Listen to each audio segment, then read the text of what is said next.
Welcome to the GPX tutorial series. The language in this video has been translated using AI translation via HeyGen. While we strive for accuracy, the translation may not be entirely precise or reflect the original intent and meaning in all cases. We appreciate your understanding as we work to make this content more accessible through AI-assisted translation. Bienvenue dans la série de tutoriels GPX. Le langage utilisé dans cette vidéo a été traduit grâce à l'IA, traduction assistée par ordinateur, de HeyGen. Malgré nos efforts constants d'exactitude, il est possible que la traduction ne soit pas toujours exacte ou ne reflète pas le sens initial. Nous vous remercions de votre compréhension tandis que nous travaillons à rendre ce contenu plus accessible grâce à la traduction assistée par IA. Bonjour à tous et à toutes, chers amis, bienvenue dans cette série de tutoriels GPX. Dans cette vidéo aujourd'hui, je vais parler de l'importation d'Admet Predictor dans GPX. J'espère vraiment que vous apprécierez ce tutoriel. Le module Admet Predictor dans GPX permet d'importer des fichiers MOL, SDF, RDF ou SMILES dans le programme. La structure 2D de la molécule saisie est utilisée pour prédire des paramètres chimiques tels que le pKa, la solubilité, la perméabilité et la clairance microzonale, entre autres propriétés.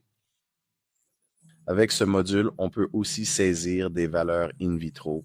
Si des valeurs comme le log-P ou le FACIF figurent dans le fichier d'entrée, elles peuvent être lues et utilisées dans les simulations.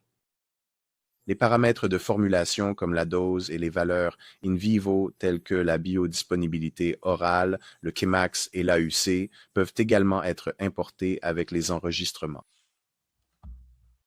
La première chose que je vais faire est de créer un nouveau projet. Je vais lui donner un nom, AP5, puis parcourir jusqu'à un répertoire et créer un nouveau dossier afin que les fichiers que je vais créer pour le projet soient enregistrés dans ce dossier. Maintenant, je pourrais créer cela à partir d'un modèle. Mais je ne vais pas le faire, je vais simplement créer un projet vierge, puis spécifier le dosage et la physiologie. Ces deux éléments doivent être définis avant de pouvoir importer une molécule. Pour les formulations, je vais créer un comprimé à libération immédiate, puis pour le schéma posologique, j'ajoute un comprimé de 10 mg. Donc, je cliquerai sur OK, puis je changerai la dose à 10 mg. Et pour la physiologie, je vais simplement ajouter ici une physiologie masculine de 30 ans et c'est le paramètre par défaut. Ensuite, je vais enregistrer la base de données puis cliquer sur OK. Après, je peux aller dans la vue composée ici et soit cliquer sur AP Importer à partir d'ici, soit cliquer sur AP Importer pour les modules là-bas. Je vais sélectionner le fichier. Le premier type de fichier que j'importe est un fichier MOL, c'est ce fichier MOL-ci. Dans un fichier MOL, je vais afficher le contenu réel du fichier MOL ici, dans cette fenêtre. Un fichier MOL ne contient qu'une seule molécule. Il y a ici une ligne d'entête. Je vais vous montrer comment lire ces informations d'un fichier SD. Cette ligne sert de commentaire et indique quelque chose sur le numéro de version. Il y a 31 atomes dans cette molécule et 34 liaisons. Chaque atome est listé avec ses coordonnées 2D et son type. Ici, ce sont les informations sur les liaisons. Et puis en bas, il s'agit des attributs, et ces attributs peuvent être lus dans GPX, et je vais vous montrer comment faire. Donc, lorsque j'entre dans les composés, j'ai déjà sélectionné le fichier ici, puis nous allons utiliser le schéma de dosage que j'ai configuré, ainsi que le schéma physiologique. Même si je n'ai pas créé de paire, il va l'importer et créer la paire. Donc, je vais créer un modèle pharmacocinétique basé sur la physiologie, puis je vais descendre dans ces paramètres avancés. Et pour le nom du composé, je vais utiliser l'information présente dans le fichier, c'est-à-dire ce champ de nom ici. Et ensuite, je descendrai en bas et je cliquerai sur le bouton « Démarrer l'importation ». Maintenant, lorsque l'importation commence, il vous donne des informations sur le composé. Donc, voici le nom que j'ai sélectionné, le fichier MOL, le MOL name, donc c'était l'entête ici, puis les propriétés prédites par Admet Predictor 11. Voilà pour l'importation de la molécule. Nous pouvons aller dans l'onglet Composé. Nous avons le nom ici, puis nous pouvons examiner la structure. Il calcule la formule moléculaire, la masse moléculaire, Puis à partir de cela, il calcule le coefficient de diffusion. Il prédit également la solubilité. Encore une fois, toutes ces valeurs sont des prédictions d'ADMET Predictor, les pKa, le log P octanol O, puis le profil log D en fonction du pH, etc. La perméabilité, ceci est le modèle S+PEF dans ADMET Predictor. Ensuite, nous pouvons aller dans simulation, vérifier s'il y a des avertissements, mais il ne devrait pas y en avoir puisque tout est importé, puis créer la courbe CPTAN. Je vais enregistrer la base de données et passer à l'étape suivante. Je tiens à préciser que si nous réimportons ce fichier, un nouveau nom de composé sera créé en ajoutant un chiffre 1 au nom actuel.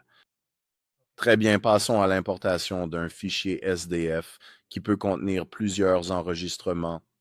Je vais sélectionner un fichier appelé logp.sdf et nous allons y jeter un rapide coup d'œil dans le bloc-notes. Voyez ici le fichier nommé log.psdf. Voici une ligne d'entête pour le premier enregistrement, puis l'un des attributs est le log P expérimental 2,57 pour le premier enregistrement 2,59 et enfin pour le dernier, c'est environ 2,62. Gardez cela en tête quand nous allons l'importer. Nous avons sélectionné le fichier. Si nous descendons aux paramètres avancés pour le log P et que nous changeons en données utilisateurs et log P expérimental, j'utiliserai ça pour le log P. Je vais changer en utiliser la valeur par défaut pour vous montrer ce qui va se passer. Puis descendez en bas et cliquez sur démarrer l'importation. Vous obtenez les enregistrements. Allons-y, développons cela. Puis vous obtenez un résultat pour chaque enregistrement lu. Et notez qu'il lit la première ligne de chaque enregistrement et l'assigne comme nom du composé. Si nous allons dans Simulation, il y a des simulations configurées pour chacune d'entre elles. Si nous allons dans Composé, il y aura des données sur les composés. Alors regardons ce premier enregistrement ici et voyons l'octanolo 2,57. Vous pouvez voir que tout cela est à peu près cela. Très bien. Maintenant, pour le dernier exemple, je veux importer un fichier Smiles. Donc, encore une fois, je vais retourner dans l'importation AP, cliquer sur Importation AP et sélectionner un fichier ici. Celui-ci s'appellera fdata.smi. Et encore une fois, regardons-le dans le bloc-notes.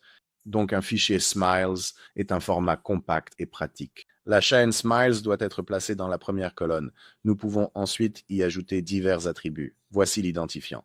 Nous allons importer la dose et la biodisponibilité orale observée. Il n'y a que 3 composés ici. Donc, pour revenir au format GPX, nous avons tout simplement spécifié le fichier et utilisé la même physiologie.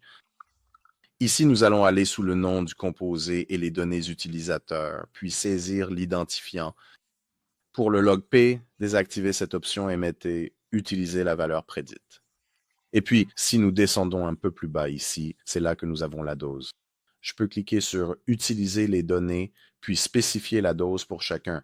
Ensuite, si nous descendons aux valeurs observées et dans la biodisponibilité orale, nous utiliserons les données utilisateurs. Ensuite, cliquez sur le bouton FB, puis descendez à démarrer l'importation. Nous obtiendrons ces informations à partir des prédictions ici, en particulier pour ces nouveaux composés. D'accord. Fermez ce panneau, puis remontons à la vue des composés. Maintenant, vous pouvez voir que nous avons la warfarine, la carbamazépine et l'érythromycine qui viennent d'être importés. Et nous pouvons, par exemple, aller dans Simulation et en lancer une. Faisons-en un uniquement pour la carbamazépine, puis vérifions à nouveau les avertissements, lançons la simulation et vous verrez que pour la carbamazépine, si nous allons dans la vue synthétique, nous avons la biodisponibilité orale prédite à 65, puis la biodisponibilité orale observée orale.